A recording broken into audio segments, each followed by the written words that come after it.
경제 최악이라. 리볼빙 발작하다. 참 좋지 않은 말의 연속이죠. 사실 바닥 경제가 좋아야 되거든요. 그래야지 소비가 일어납니다. 소비가 일어나면요. 660만 명에 달하는 자영업자들의 매출이 늘어납니다. 매출이 늘어나면 아무래도 벌이가 좋아져요. 벌이가 좋아지면 경제가 꿈틀거립니다. 이게 핵심이거든요. 그런데 이 바닥이 더 얼어붙고 있습니다. 냉랭합니다. 자, 이거 한번 보세요. 3년새 카드 리볼빙 증가율입니다. 41.4%. 지금 3년새 카드 리볼빙 증가율이니까 카드 론보다가 더 심각한 게 카드 리볼빙이라고 하거든요. 카드론은 카드를 가지고 대출금을 받는 거지만 카드 리볼빙은 물건을 사고 그 값을 치르지 못해서 이월하는 거거든. 이월. 그러니까 더 최악이에요. 과거로 보면 대부업의 지표가 어때? 이렇게 보는 거하고 질은 마찬가지라고 봅니다.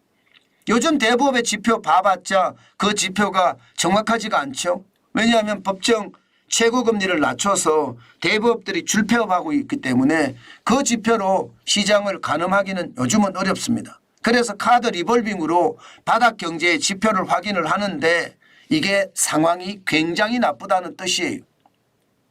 구체적으로 보면 말입니다.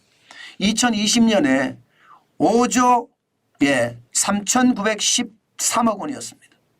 그런데 올해 2023년 11월까지 7조예요. 6,249억 원. 역대 최대치입니다. 역대 최대치. 굉장하죠. 너무나 많이 늘어나죠. 3년새에 41.4%가 늘었고요. 금액으로는 2조 2,336억 원이 늘었습니다. 그나마 여러분 조금 다행이라고 생각하는 것은요. 2021년에 6조 1,449억 원에서 2022년 7조 3,574억 원.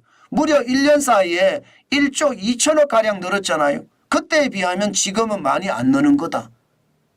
그때에 비하면 2022년 말하고 2023년 말까지 간다고 하더라도요. 많이 차이 나봤자 5천억 정도 차이 날 것 같다.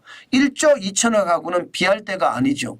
뭔가 아주 바닥에서 이제 막 헤어나오려고 안간힘을 쓰는 그런 모습은 보입니다만은 아직까지는 어렵습니다.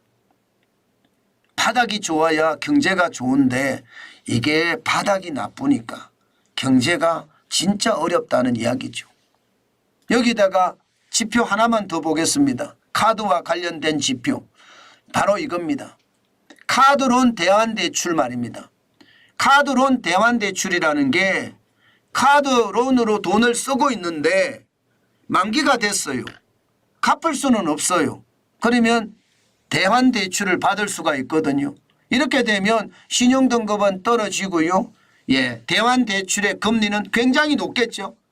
그런데 이게 늘어나요. 이것도 말입니다. 2022년 11월에 1조 664억 원이었습니다. 그때 대비하면 49.7%가 늘었습니다. 1년 사이에 5,296억 원. 1조 5,960억 원으로 늘었습니다. 이것은 여러분 우리가 생각해야 될 게요. 카드론으로 급전을 빌려 썼는데 결국은 영업해서 벌어서 못 갚는다는 뜻입니다. 이것은 어떻게 생각하면 카드론보다가 사실은 더 심각한 수치라고 이야기할 수가 있습니다. 왜냐하면 이자가 그만큼 올라가기 때문에 힘든 거죠. 실제 이자를 보면 여러분 충격적이거든요. 평균 금리가 16.5%예요. 16.5%. 고리대금도 이런 고리대금이 없죠. 그만큼 말입니다. 이자가 비싸다는 뜻이죠. 롯데 같은 경우는 17.8%고요. 우리가 좀 작다고 이야기하는데 여기가 15.4%입니다. 리볼빙 금리 자체가. 저는 대환대출도 비슷하게 가거든요. 대환대출도. 그러면 여러분 두 지표가 우리 바닥 경제의 현실을 보여준다 이렇게 이야기할 수 있는데 대환 대출은 굉장히 빨리 1년 사이에 늘어나고요. 예, 리볼빙도 그만큼 늘어나는 것을 보면 결국 말입니다.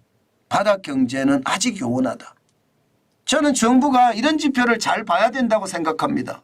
이런 지표를 잘 보면 시장이 보일 건데, 예, 저는 이런 지표를 안 보는 걸 보니까 참 답답하다, 이런 생각이 저는 절로 듭니다.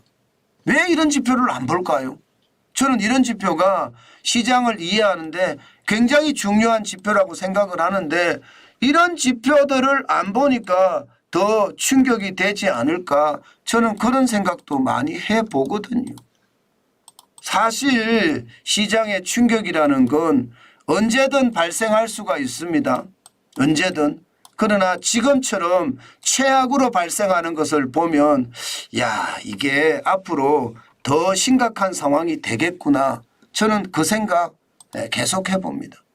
생각했던 것보다 바닥 경제가 형편없지요. 저는 바닥 경제가 이렇게 형편이 없으면요, 결국은요, 충격은 누가 받느냐. 예, 저는 많은 사람들이 이 충격을 고스란히 받을 수밖에 없다고 생각합니다. 바닥 경제가 좋아지는 그날은 좀 나아질지 모르겠으나 아직까지는 영원하다. 저는 정부의 정책이 아주 강력한 정책들이 많이 나와야 된다고 생각해요. 그래야지 나라가 좀 좋아지고 또 경제가 좀 더 좋아지지 않을까, 다시 한번 생각해 봅니다.